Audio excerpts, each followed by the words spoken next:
हर महादेव जय महाकाल। स्वागत है आपका कहानी मंगल चैनल पर। आप देख रहे हैं आपका अपना चैनल कहानी मंगल।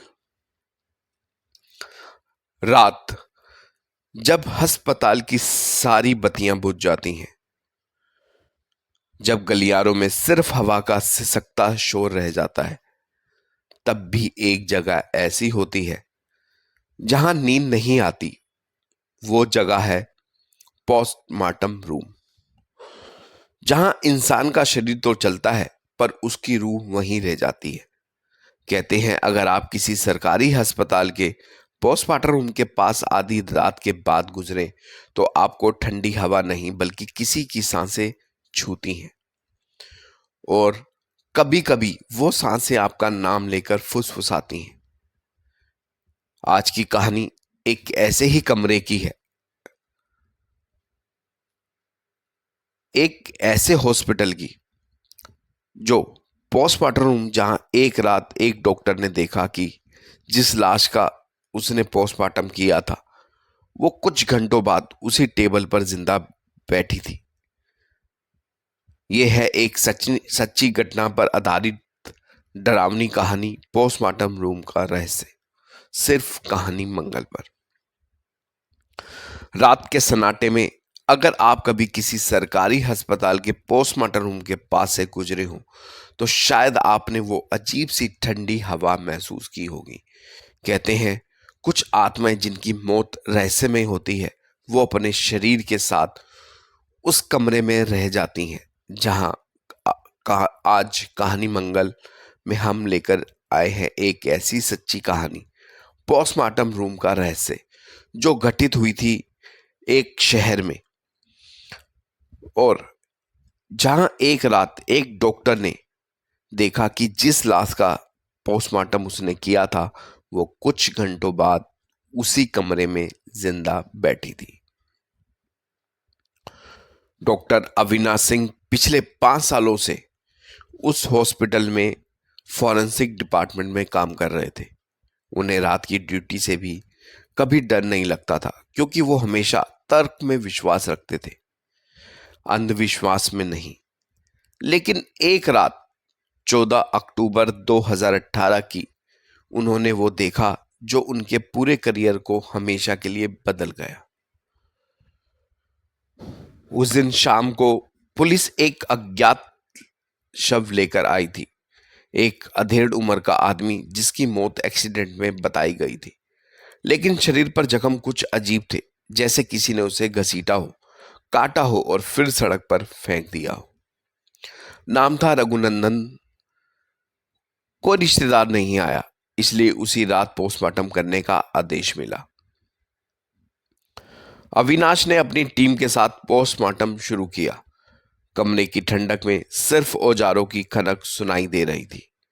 जैसे ही उन्होंने शव की छाती खोली, अचानक बल्ब झपका और कुछ सेकंड के लिए रोशनी चली गई। एकदम सन्नाटा। जब लाइट वापस आई तो अविनाश ने देखा शव के होंठों के पास खून का एक छोटा बुलबुला था जो धीरे धीरे फूट रहा था, जैसे किसी ने अभी सांस छोड़ी हो। वो ठिठक गया। सहायक रमेश ने हंसकर कहा, सर ठंड में गैसें बन जाती हैं, इससे मूवमेंट लगता है। अविनाश ने सिर हिला दिया और काम जारी रखा। लेकिन रात के 2:30 बजे जब दोनों कमरे से निकले तो दरवाजा अपने आप धीरे धीरे बंद हो गया। अंदर से ठक ठक की आवाज आई, जैसे कोई लोहे की ट्रॉली पर हाथ मार रहा हो। अविनाश पलटे। रमेश, कोई अंदर रह गया है क्या? दोनों ने झांक कर देखा। अंदर वही ट्रॉली थी जिस पर रघुनंदन का शव रखा था। अब वो शव सीधा बैठा हुआ था और उसका सिर धीरे धीरे बाएं दाएं हिल रहा था। रमेश की चीख गूंज उठी, सर ये उठ गया। अगले दिन खबर फैली कि पोस्टमार्टम रूम में कुछ अजीब हुआ है। हॉस्पिटल प्रशासन ने सीसीटीवी फुटेज देखी, लेकिन उसमें वो हिस्सा ब्लैकआउट था। सिर्फ आवाजें सुनाई दी, ना मुझे मत काटो, मैं मरा नहीं, और फिर एक तेज धमाका।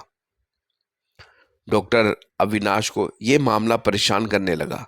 उन्होंने रघुनंदन की रिपोर्ट दोबारा देखी। रक्तस्राव का पैटर्न ऐसा था जैसे उसकी मौत किसी इंसान ने नहीं बल्कि किसी अदृश्य ताकत ने की हो। उन्होंने पुलिस रिकॉर्ड खंगाले और पता चला कि रघुनंदन भूत प्रेत भगाने वाला तांत्रिक था, जो कुछ दिन पहले एक पुराने शमशान में एक आत्मा को बांधने गया था और वहीं ये से गायब हो गया।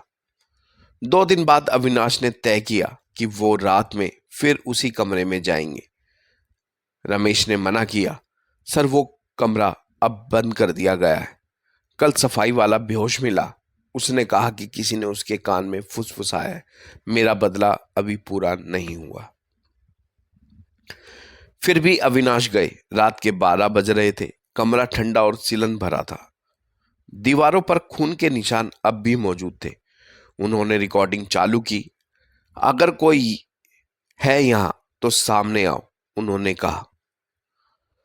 कुछ सेकंड तक सन्नाटा रहा। फिर अचानक ऑटोप्सी टेबल पर एक औजार एक एक कर गिरने लगे। धातु की खनक गूंज उठी, लाइट झपकी और कांच के शीशे में अविनाश ने देखा उनके पीछे कोई खड़ा है। उन्होंने पलट कर देखा, वही आदमी रघुनंदन तिवारी, खून से सना, आंखें लाल, मुंह फटा हुआ। वो बोला, तुमने मुझे अधूरा छोड़ा डॉक्टर, अब तुम्हारा पोस्टमार्टम मैं करूंगा। और फिर वो उन पर झपटा। सुबह जब स्टाफ आया तो कमरे का दरवाजा अंदर से बंद था। खोलने पर डॉक्टर अविनाश बेहोश मिले। उनकी गर्दन पर गहरे नीले निशान थे, जैसे किसी ने जोर से पकड़ा हो। पर सबसे डरावनी बात थी, रघुनंदन का शव गायब था, फिर कभी नहीं मिला। और आज भी रात के 3 बजे के बाद उस कमरे से आवाजें आती हैं, ना मुझे मत काटो, मैं मरा नहीं हूं। कहते हैं पोस्टमार्टम रूम वो जगह है जहां इंसान आखिरी बार इस दुनिया से रिश्ता तोड़ता है। लेकिन अगर मौत अधूरी हो तो रूह भी वहीं भटकती रहती है। क्या सच में रघुनंदन की आत्मा अब भी उस कमरे में है, या ये सब एक डॉक्टर के जहन का भ्रम था? शायद सच्चाई दोनों के बीच की कहीं दफन है, ठंडी स्टील की टेबल पर, उस कमरे में जहां हर रात कोई फुसफुसाता है, मैं मरा नहीं हूं। कहते हैं हर आत्मा को शांति तभी मिलती है जब उसकी मौत का सच सामने आता है। पर कुछ मौतें ऐसी होती हैं जिनका सच हमेशा के लिए बंद दरवाजों के पीछे रह जाता है। आज भी आधी रात को अजीब आवाजें रात भर उठती हैं इस हॉस्पिटल से। कभी ट्रॉली के सरकने की, कभी किसी के फुसफुसाने की। मेरा बदला अभी पूरा नहीं हुआ।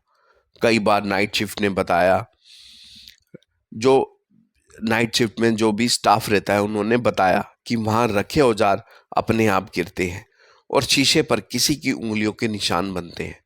क्या सच में रघुनंदन की आत्मा अब भी वहीं भटक रही है, या ये सिर्फ उन लोगों का डर है जो उस कमरे में कदम रखते हैं?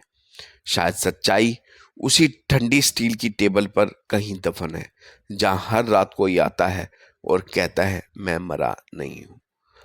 अगर आप कभी किसी पोस्टमार्टम रूम के पास से गुजरे तो याद रखिए, वहां जो सन्नाटा है वो सन्नाटा नहीं बल्कि किसी की अधूरी चीख है। ये थी आज की कहानी, पोस्टमार्टम रूम का रहस्य। अगर आप कभी किसी ऐसी जगह जाएं जहां सन्नाटा बोलता है तो आप अपनी कहानी हमें भेजिए। शायद अगली डरावनी रात आपकी कहानी मंगल पर हो। तो वीडियो को लाइक करें, चैनल को सब्सक्राइब करें। मिलेंगे नेक्स्ट वीडियो में। तब तक आप अपना और अपने परिवार का ध्यान रखिए और एक बार जरूर मेरे साथ प्यार से बोलिए, हर हर महादेव, जय महाकाल।